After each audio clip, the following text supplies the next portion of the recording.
இன்னைக்கு மனுஷனா பிறந்த எல்லாருக்குமே இறப்பு அப்படிங்கிறது நிச்சயம்தான். ஆனா இறப்புக்கு பிறகு நம்மளுடைய உயிர் எங்க போகுது, அதுக்கப்புறம் என்ன நடக்குது, இந்த கேள்விகளுக்கு ஸ்ரீமன் நாராயணன் கருடாழ்வாருக்கு அருளிய சில தகவல்களை தான் நம்ம கருட புராணத்துல சொல்லியிருக்காங்க. அதை பத்தி தான் நம்ம இப்ப பார்க்க போறோம். பூமியிலேருந்து யமலோகம் ஒரு காத தூரத்துல இருக்குது அப்படின்னு சொன்னாங்க. மனிதனுடைய ஆயுள் முடிஞ்ச உடனே பயங்கரமான தோற்றமுடைய யம தூதர்கள், யம கங்கர்கள் இவங்கெல்லாம் பாச கயிற்றுனால உயிரை கட்டி யம தர்மன் கிட்ட கூட்டிட்டு போவாங்களாம். யம தர்மராஜன் அந்த ஆவி வடிவ உயிரை பார்த்துட்டு 12 நாட்கள் கழிச்சு முறைப்படி இவனை மீண்டும் தான் முன்ன கொண்டு வர மாதிரி உத்தரவு போடுவாரு. உடனே என்ன பண்ணுவாங்க, பிண்டம் சரீரத்தை போய் சேர்ந்துரும்.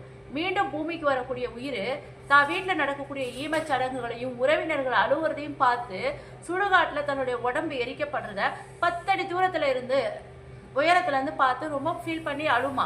குடும்பத்தினர்கள் 10 நாட்கள் வரைக்கும் படைக்கக்கூடிய பிண்டத்தின் மூலமா அந்த ஆவிக்கு தலை, கழுத்து, மார்பு, வயிறு, கால் இப்படி முழு பிண்டமும் சரீர உருவமா மாறுமா.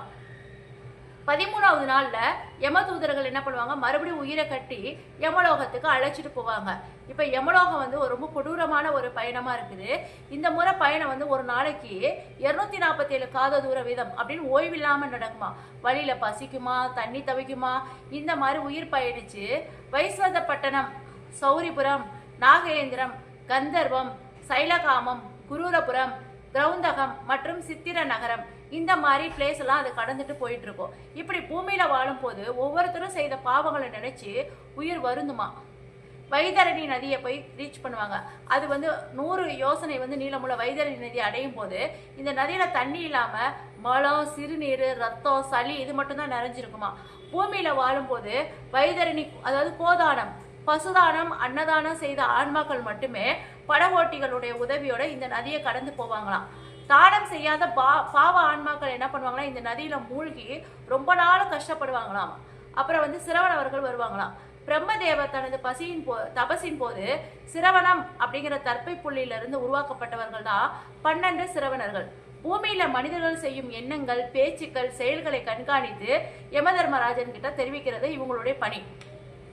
பூமியில வாழும்போது 12 சிரவணர்களை வழிபட்டு தான தர்மம் செய்தவர்களுடைய புண்ணியங்களை மட்டும் இவங்க யமதர்மராஜா கிட்ட எடுத்து சொல்லுவாங்களாம்.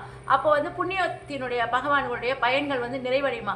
தர்ம மார்க்கத்துல வாழ்ந்து பொன், பொருள், ஆடை, அன்னதானம் செய்த புண்ணிய ஆன்மாக்கள் துன்ப பாதையில போகாம தேவ விமானத்திலையும் அன்ன ரதத்திலையும் யமபுரிக்கு மரியாதையோட கூட்டிட்டு போவாங்களாம். இத்தகைய கருட புராண கதையை பக்தியோட யார் கேட்கிறாங்களோ அவங்களுடைய பாவங்கள் நீங்கி புண்ணியம் அடைவாங்களாம். நீங்க இந்த கதையை உங்களுக்கு பிடிச்சிருந்ததா அதை மற்றவங்களுக்கும் ஷேர் பண்ணி விட்டீங்கன்னா உங்களுடைய பாவங்களும் நீங்கி நீங்களும் புண்ணியமா அடைவீங்க. உங்களுடைய புண்ணிய சொர்க்க பயணமும் ரொம்ப நல்ல சந்தோஷமான ஒரு பயணமா அமையும் அப்படின்றத நான் சொல்றேன். உங்களுக்கு பிடிச்சிருந்ததுன்னா மறக்காம சப்ஸ்கிரைப் பண்ணிட்டு வீடியோவை ஷேர் பண்ணிடுங்க.